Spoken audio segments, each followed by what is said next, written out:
The vast Mississippi Delta is the gateway to the south of the United States.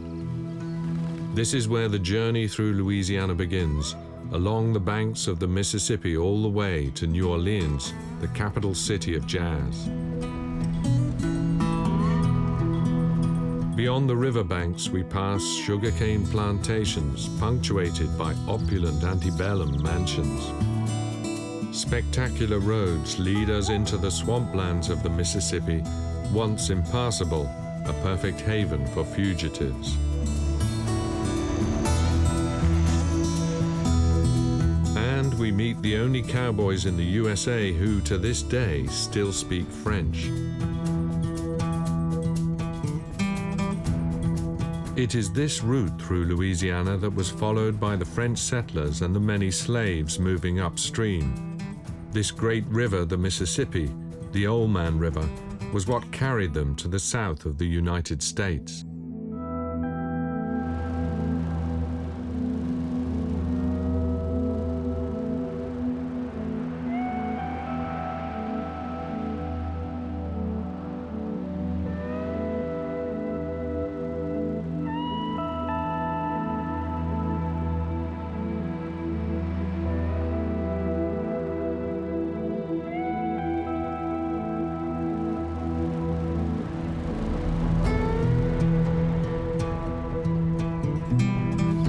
Ryan Lambert grew up on the river. He knows its smell, its moods, its benign and dangerous currents. And he knows all the animals which, like him, move with the current.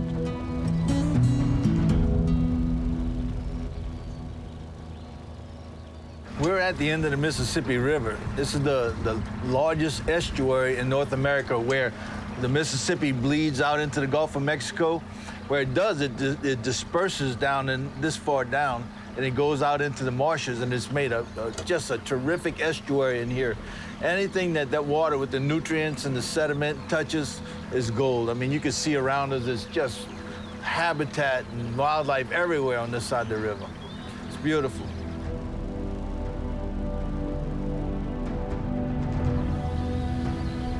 Ryan Lambert lives on the riverbank in Buras Triumph, one of the last settlements before the delta opens up like a gigantic fan to empty into the Gulf of Mexico.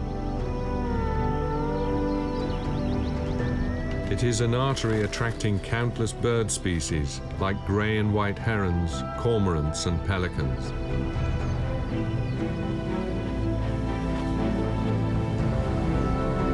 Ryan makes his living from the Mississippi. He rents out boats and equipment for hobby and sport fishermen. To ensure that the river keeps its balance as an ecosystem, Ryan builds barriers and sandbanks to slow down the rushing water and ensure that flora and fauna flourish.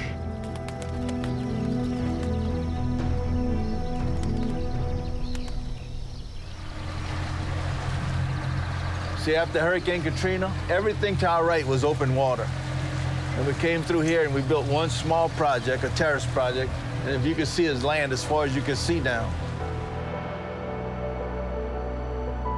Ryan wants the wetland to be protected as a habitat. The numerous small islands that he has helped to create function as small dams. Taken together, they result in a gigantic network slowing down the river's flow and countering the tidal surge from the ocean. This helps to protect the most southerly point of Louisiana and the large city of New Orleans upstream from flooding. In just that little bit of time, as you can see, we have land everywhere. Not only do we have land sticking up, you have these sandbars, you have all this vegetation starting to grow on it, which tells us it's working. When we learn how to manipulate that, then we can grow land a lot faster, naturally. If we don't do this, we can no longer live in this area. This is what protects us from hurricanes. The wetlands are a lifeline for all the inhabitants of the Delta. The biodiversity depends on it, nature's equilibrium. The first solid ground seen from the ocean is Venice Marina. This is where the boats for the sports fishermen set out. Highway 23 begins here in Venice Marina. I want to take you out to a little place at the end of the Mississippi River. It's one of the last marinas on the river. Very popular spot. Right now, all the charter captains will be coming in. You'll see a lot of tuna fish, a lot of fish. Everybody will be cleaning their fish. It's a great time to come sit and have a nice evening with them. The overwhelming proportion of fish caught off the coast is yellowfin tuna, each of which can weigh up to 80 kilograms. The catch is unloaded in Venice Marina and then prepared for transport to New Orleans and beyond. The wetlands and the delta are rich in fish and other animals, and even wild boar can be hunted here, also ending up in the cooking pots of New Orleans.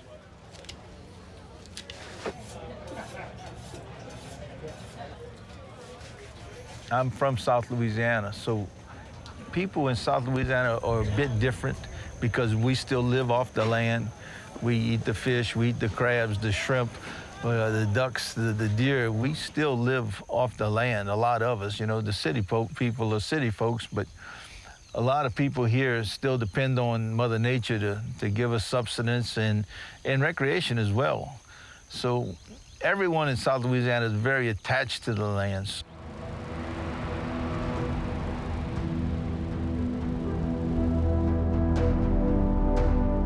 The Mississippi is a broad transportation artery for the freight barges on their way to New Orleans. Before cars were available, travelers wishing to journey from the ocean to the first large city in the United States would use them for transportation. First came the French, who gave New Orleans its name. Then the English and the Spaniards, all looking for a better life. The many slaves who followed the course of the river did not come of their own free will. They lost their freedom and later gave the river their own nickname, Old Man River. The route continues further along the river via Highway 23, then rising to 45 meters directly into New Orleans. Next to New York, New Orleans was the largest melting pot in the fast-developing USA during the 19th century. In no other American city did so many people from Europe and the African countries come together.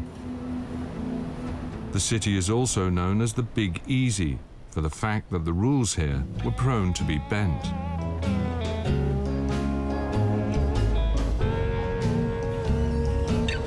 The eclectic mix of styles and cultures is reflected in the cooking pots of the city. Nina Compton recently opened her restaurant right next to the historical part of the city. She moved here 2 years ago from Miami, where she worked in one of the top Italian restaurants. Her concept for New Orleans? Out of the many influences, she's created her own special style of Nouvelle Creole cuisine. Nouvelle Creole cuisine is about the aromatics, and it's coming from a lot of the African and Indian influences from slavery. So this is something that you see when the immigrants came to this country. They brought this cooking, all these spices to their cooking as well. So you see a lot of this in Louisiana and in the Caribbean as well. So the focus on this dish is mainly on the spices, the aromatics, such as the star anise, the turmeric, and also with the fresh curry leaf, which is one of the main ingredients in this curry dish today. So my focus on it is making something that I grew up with and making it fresh and new. So adding the sweet potato gnocchi makes it something different that you don't normally see. Nina's restaurant lies in what is known as the Warehouse District, a quarter not far from the harbor. Just around the corner, there's a farmer's market twice a week. Here too, the European roots of the city are palpable. And just like European farmers' markets, here in the southern USA, you will also meet a whole host of people from different countries and cultures. This is where Nina buys vegetables and herbs from the region that she can't find in the supermarket. Normally, I like to basically get inspiration by coming to these farmers markets because That's what you see, what's in season, what's fresh, what's local. It's a way to interact with the farmers, talk to them, see what's going on, what's coming into season, and then it makes its way on my menu. So that's a way for me to just feel the connection between the farmers and my restaurant. So that's why I like to come to these farmers markets, just to vibe with everybody, just to feel the natural energy of what comes from the soil and putting it, cooking with it. That's my inspiration. Nina Compton grew up on the Caribbean island of St. Lucia, training as a cook in New York. From her home, she brings a feel for the vast spectrum of spices. Her sensitive yet assured approach has helped her make a name for herself and her restaurant Compère Lapin, where one of her specialities is curried goat.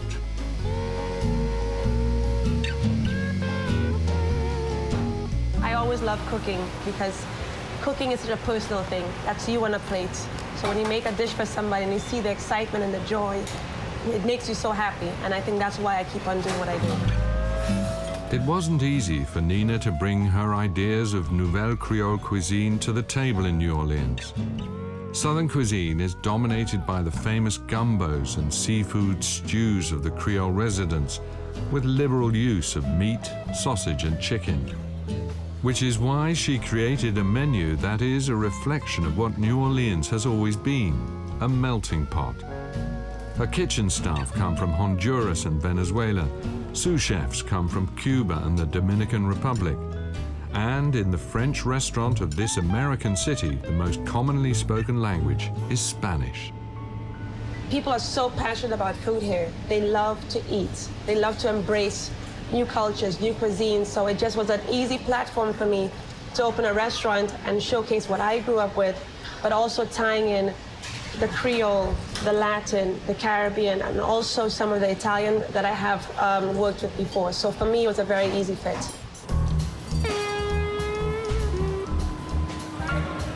Nina Compton is not alone in her love of New Orleans. Each year, more than 10 million tourists visit the city, which once boasted the largest red light district in the United States.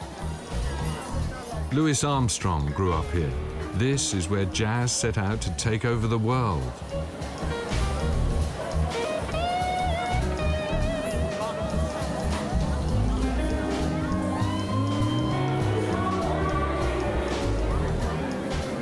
The many tourists today want to feel a sense of what it was like back then, when the many influences and contrasts in the city on the banks of the Mississippi melded through music, dance, and the sound of jazz that floated out into the streets as soon as dusk fell.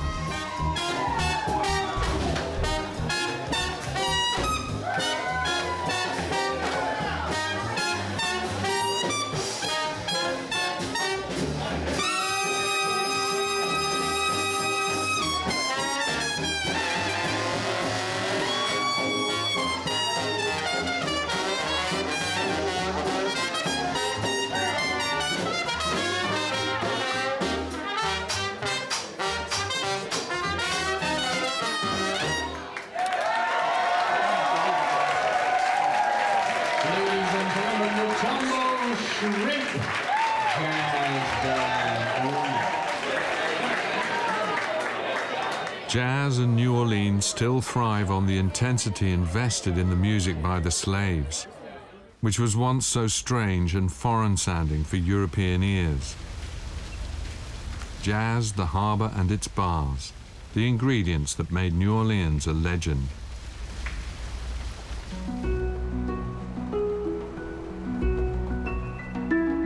We leave the city borders behind, following the road upstream where the endless fields begin, fields that were once responsible for producing Louisiana's great wealth. In the 18th and 19th centuries, there were countless sugarcane plantations strung along the banks of the Mississippi on which tens of thousands of slaves toiled. They had all been brought upstream to New Orleans via the Delta to be sold. Only around a dozen of the old slave-owning mansions have been preserved. Tourists come here, but mainly from the United States itself, Perhaps they are on a quest to find the power and violence that stamped its image on this landscape back then, a mixture of Gone with the Wind and 12 Years a Slave. Louisiana's largest plantation was Hummus House. During the time of slavery, sugarcane was harvested here on 120,000 hectares of land. Kevin Kelly earns his money in real estate. In 2003, he bought the rundown mansion and modernized it. This is my dream. Well, I grew up in New Orleans, and as a child, I visited here quite a few times, and I've always admired the house, but I thought it was a little drab and just not what I expected. And then one day, Hummus House went up for sale, and I saw an advertisement for it in the newspaper in New Orleans, and I said, I think I have to have that. So I came and visited the next day, bought it that day, and the past 12 years have been a journey of creating what I think life at a plantation would be in the early 1800s, of course with a few comforts like air conditioning and running water and all those sorts of things, and create a lifestyle here with restaurants and things to entertain people. That was just my vision, to make this a place where people would come and sort of be Disney for adults.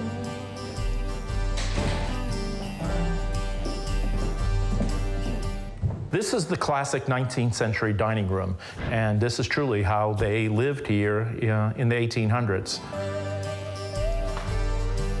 This is the ladies' parlor or music room, and the ladies would come here in the afternoon and have tea and entertain themselves.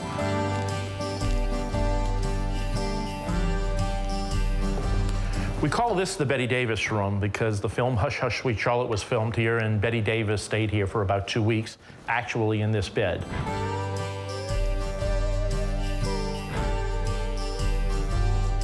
This is actually my bedroom, and myself and my 2 dogs actually live here. You can see the little saying on the pillow that says, the only relatives you can choose are your dog, and this is my personal space.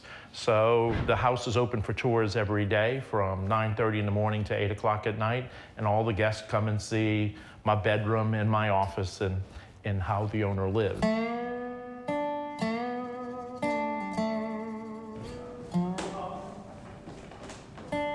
Perhaps it's just the quirks of the current owner that lift the burden of the past from this estate. Kevin Kelly has opened up his house to the public because it is such a potent symbol of Louisiana's history and the darker side of exploitation and slavery.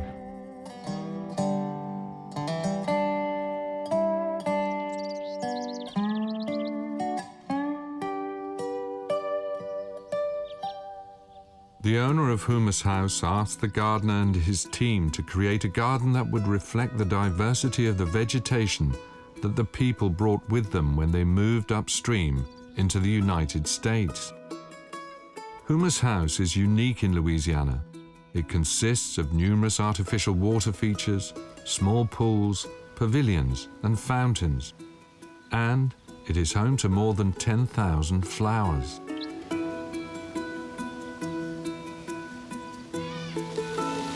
The garden is laid out like a complete work of art. The head gardener is Craig Black.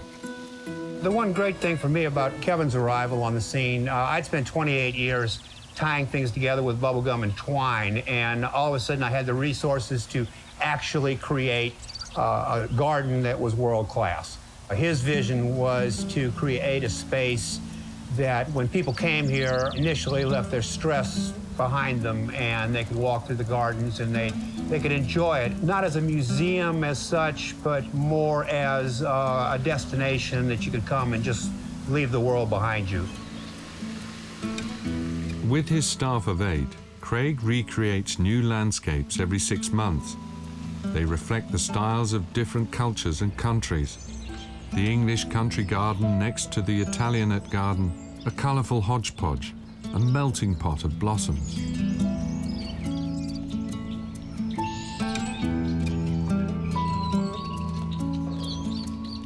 Where we connect with the 19th century is that these type of gardens, these people went on the grand tour. They traveled through Asia and Europe and Africa, and they came back with ideas from there. And that's where we're taking the point from, we're focusing on being able to show people different types of venues that you might have seen in these gardens, and you know, so the progress on that is a continuous daily thing.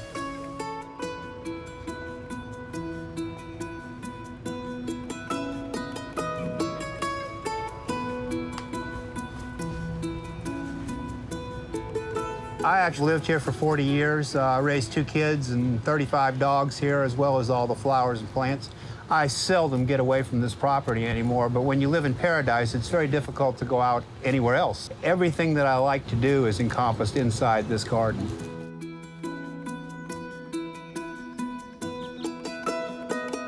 It is no normal garden, more a mission, and an attempt to allow positive spirits to triumph over the darkness of the past.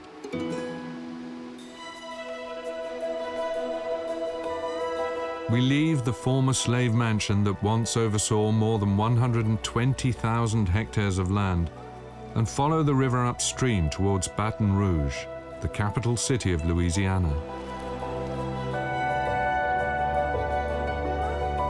This is the route a small boy took 150 years ago, entering literary history and our hearts. Tom Sawyer stowed away on the freight barges headed upstream. To this day, this waterway is still one of the main transport arteries for moving goods into the country's heartland. Just before Baton Rouge, we crossed the powerful current with one of the few ferries still running. This one has survived because the next bridge is too far away. The ferry is in service from 4:30 in the morning until 10 o'clock at night. Captain Michael Kabading is master of the boat.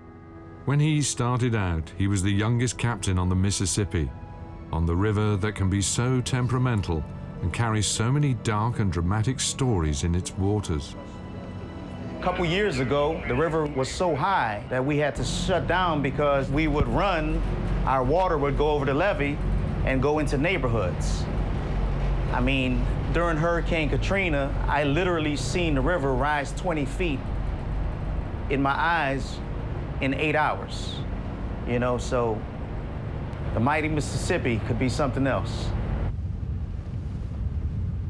The powerful Old Man River proved to be a turning point in Michael Kabading's life.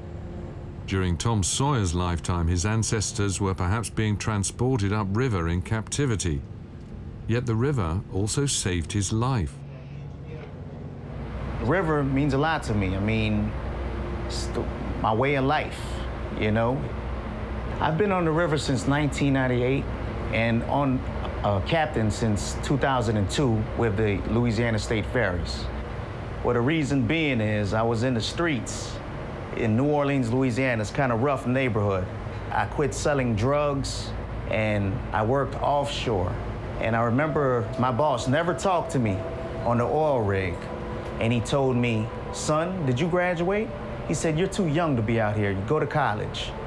So I wanted a job where I could go to college, so I worked on the river at night, and I went to college in the daytime. And I just fell in love with the river. You can make money out here and be successful at it. So I became a captain at a young age.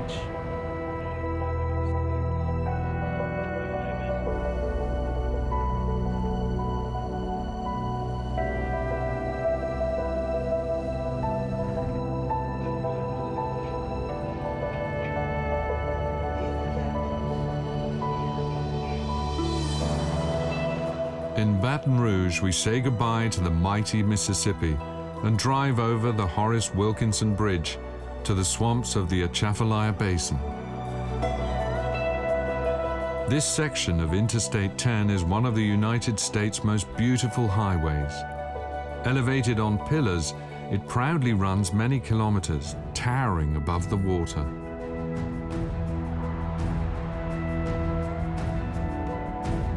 The Atchafalaya Basin is the largest overflow basin of the Mississippi, a wetland area that was densely forested decades ago by countless swamp cypresses, tolerant of boggy conditions. It was a surreal and almost impassable region, thus making it the ideal retreat and hideout for many fugitives.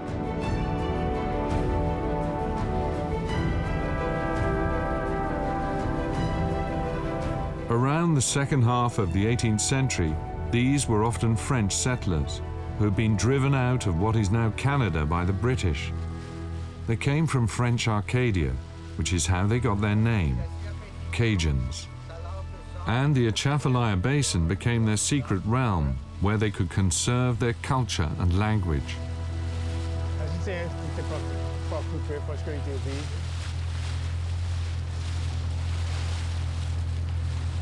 It amazes me that people would actually have the stupidity or the lack of feeling or whatever to do it twice, to destroy the cypress trees in the Atchafalaya Basin twice when it's bad enough the first time.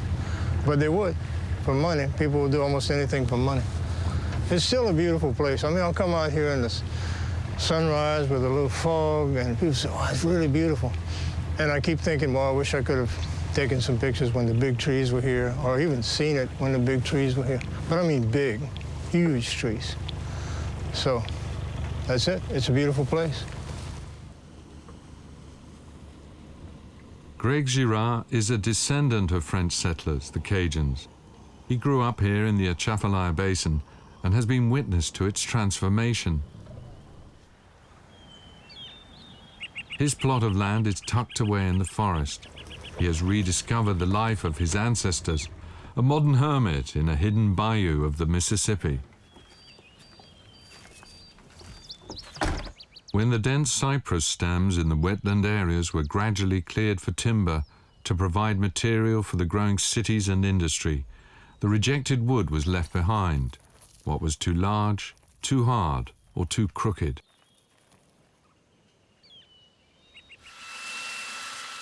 Greg stored the many rejected tree trunks on his land, where they mature and age over the years. Out of this forgotten wood, he makes tables that proudly bear the scars and imperfections of the landscape. All right, this is one of my favorite old cypress logs. This stuff from the old days. I bought this one from a crawfisherman who found it out there, floating around like this. It's solid, you can tell just by knocking on it. It's over 2 meters wide. My problem now is to find a sawmill big enough to cut it because we don't have big logs like this anymore. And this was not by any means the biggest log. There was some 3 or 4 meters wide, but by modern standards, this is really big. A dining table or a conference table, 6.5 feet wide or 2 meters wide, is an unusual thing today from one piece of wood. So I'd probably cut it 3 inches thick, sand it and sand it and sand it. It's very oily wood, so it's hard to sand. And it would be a treasure for, you know, they don't wear out. This wood will be there for my grandchildren and great-grandchildren and their grandchildren. It's just that solid and impervious to rot. Greg's work carries the patina of the past. The fact that its origins are from rejected old tree trunks in a forgotten swampland only serves to make it even more special. These are true collector's items. These few pieces I've finished already. They're Cinca cypress. Some are redder than others. Sometimes I put a less shiny finish on it. Some people like real shiny, like that one. This piece of burl is very shiny. This would probably go on somebody's wall rather than be a table. And that's the final process. I put some kind of finish on, and I still do it. I'll probably do it till the day I die. Life in the swamplands of the Atchafalaya Basin is certainly a challenge. Everyone who lives in this habitat has lived here for a long time, and they all know each other. Together with Roy Blanchard, Greg drives out into the surreal landscape of the forgotten cypresses. The two of them are out foraging for wood.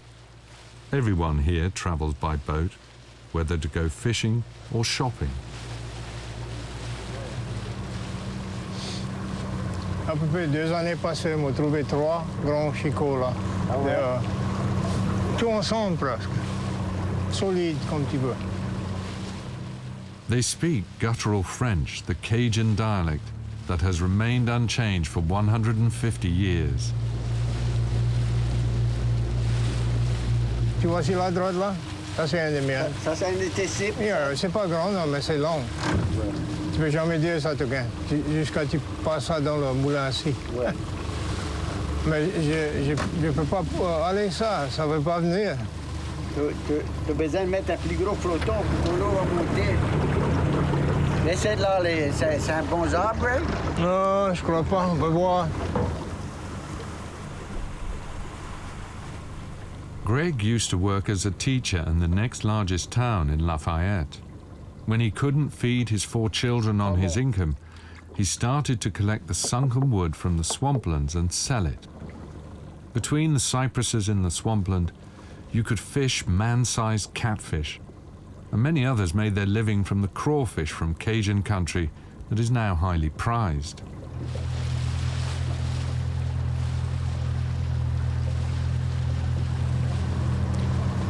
Tu vois pas des cocodrues?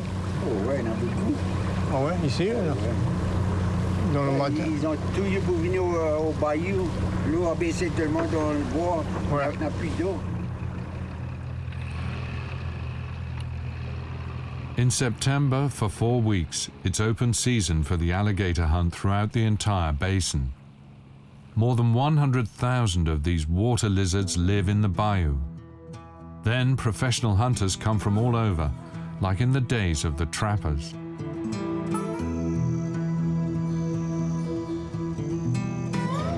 Jude McKay is a modern trapper and comes from the western edge of the basin. English first name, French surname. That hints at Cajun ancestors. He uses his airboat to hunt. He hunts everything that is legal game in the Atchafalaya Basin. The Department of Wildlife and Fisheries tries to keep the alligator population at a stable level. That's why it only provides a limited number of permits. Then the hunting season begins. Now, during October, the reptiles are safe.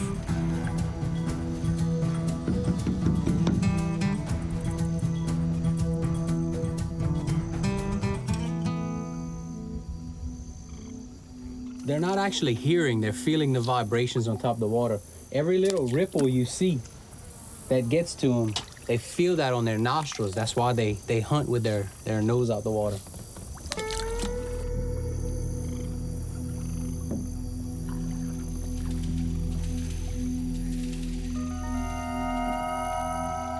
They're gonna have to come to investigate to eat. They're an opportunistic feeder. So if something's already dead floating in, they're gonna eat it. If something is sick or is in danger, they're gonna come and take it out, or they'll hunt for it. This is the North American alligator, not to be confused by the crocodile. The crocodile has a longer, skinnier snout, and the alligator has a shorter, wider snout. There's no known attacks on humans in Louisiana, only in Florida. And I believe it's because there's too many people living too close to the alligators. Hunter and hunted become friends. They visit each other and check each other out. Who knows if the alligators sense that the friendship could well be over next hunting season.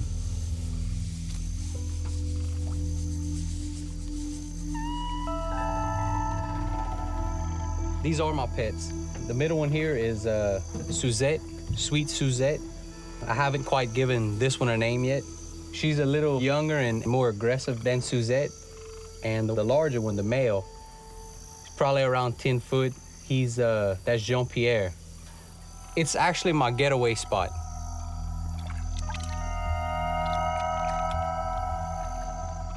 They start looking for me. And eventually they got to a point to where they were so relaxed with me, I could actually start touching them without them being too aggressive. I could say that, and tomorrow one of them could bite me. These are wild animals, you never know.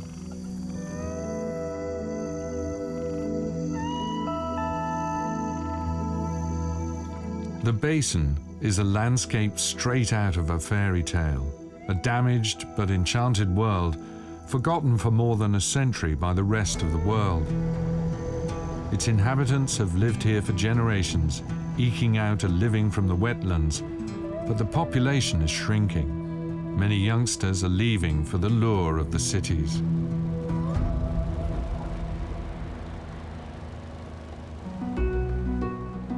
On the pillars of Interstate 10, the journey continues towards the west, to Texas. We gradually leave behind the wetlands of the Mississippi and the Atchafalaya Basin. The dikes along the basin's edge are there to protect the farmland.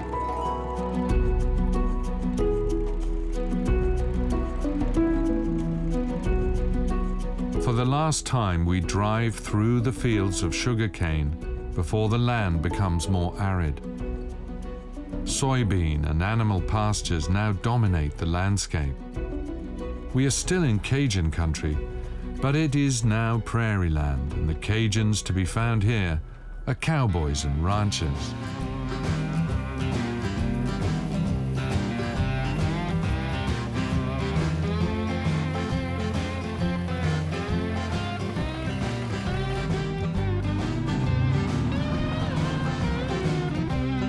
Gino Delafos lives 30 miles north of Lafayette, in the small town of Eunice.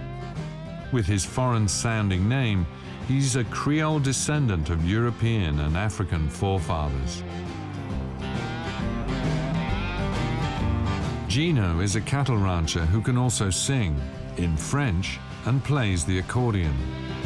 And here in the prairie of the southern states, there's even a workshop where French is spoken and you can get your accordion fixed.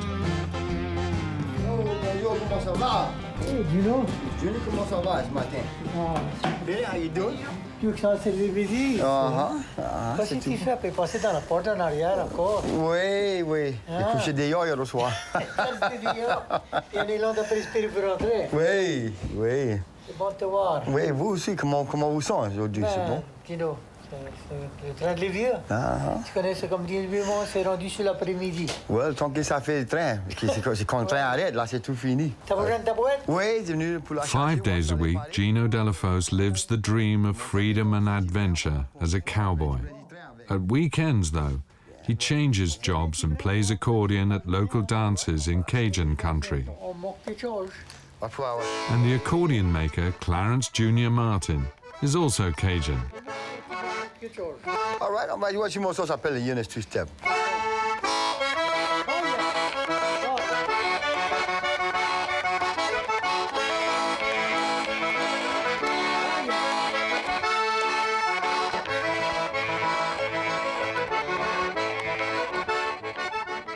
Well, this type of music that I play is called Cajun Zydeco music.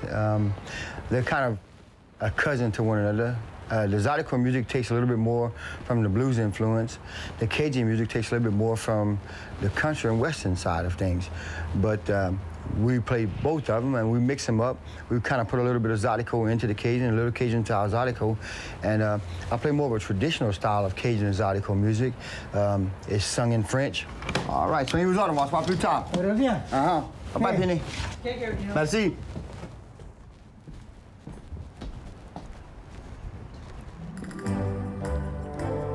The area around Lafayette and Gino's ranch is basically the western boundary of Cajun country. Gino raises around 250 head of cattle a year. He lives alone on the ranch, doesn't have a family. I always wanted to be a cowboy. I always wore cowboy boots and an old cowboy hat and just, I had a little horse and my dad had bought for me a little Shetland pony and I rode that thing around forever, and then I finally got a bigger horse, and then I got another big horse, and as I got older and getting a little bit more popular playing music and made a little money, I always enjoyed the cattle, and decided that I would get back into the cattle business, and about 20 years ago. And just like his father, Gino wanted to be his own boss. With his income as a musician, he has expanded the ranch over the years, bought additional pastures, or leased them.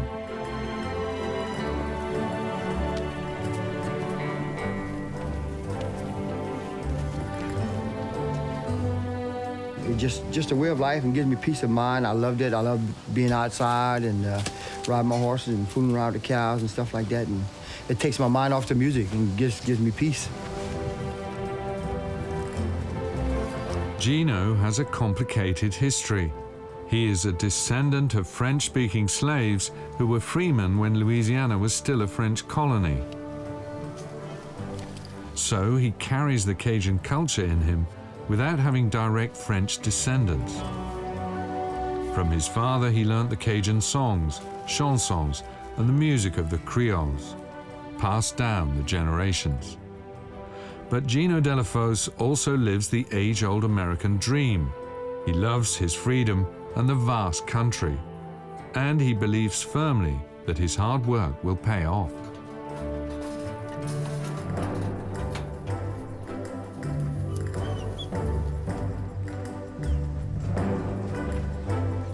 I've been all around the United States and all over Louisiana, but there's no place like right here in Prairie Cajun country. I love it. I was born and raised here. I know everybody around here, and this is where my heart is at. I love it, and it's, like I said, just a way of life for me.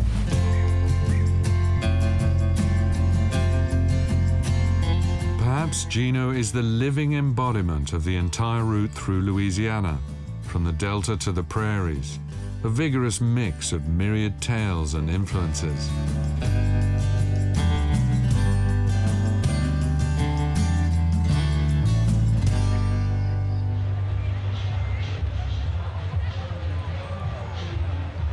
On Friday night, he sets off again with his pickup and accordion. Gino will be playing 6 gigs with his band this weekend. Between Baton Rouge and Lafayette, he and his band have made quite a name for themselves with their vibrant Zydeco music. Need y'all to make some noise. Stand to your feet, put your hands together for the legendary, award-winning Mr. Gino Delafose and French Rockin' Boogie.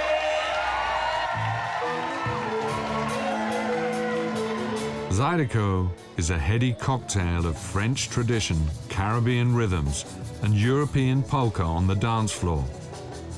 All the influences that washed up from the ocean and the Gulf of Mexico to Louisiana and characterize the country and its people to this day.